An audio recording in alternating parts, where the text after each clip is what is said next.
দলের দলের মানুষ তো অবশ্যই, দলের আগে দেশের মানুষ, এবং আমরা সেই মানুষটার জন্য এসেছি যে মানুষটা বিগত 17 বছরে এই দেশের মানুষের জন্য, দেশের মাটির জন্য নিজের বাচ্চা থেকে ত্যাগ করে আমাদের জন্য এই দেশে থেকে গেছে।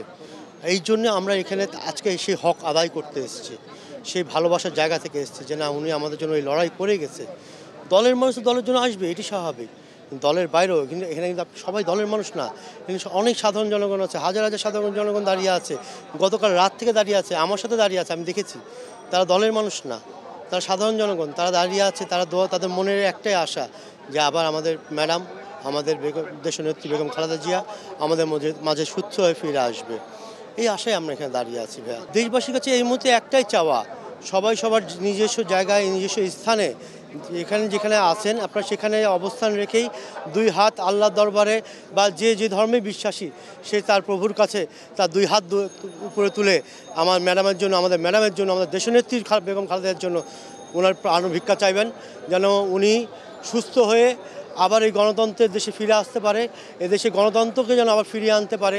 আমরা যে 17 বছর লড়াই করেছি, উনি যে 17 বছর লড়াই করেছে, সেই 17 বছর লড়াইয়ের যে শাস্তি, যে পাওয়ার যায় যোগ্য শাস্তি, তাকে যেন এই দেশের মাটিতে উনি শাস্তি দিয়ে যেতে পারে, এই দোয়াই সবার কাছে করবেন। সবাই এই জন্য দোয়া করবেন যেন ম্যাডাম আমাদের মাঝে আবার সুস্থ হয়ে দাঁড়িয়ে ফিরে আসতে পারে, এটুকুই।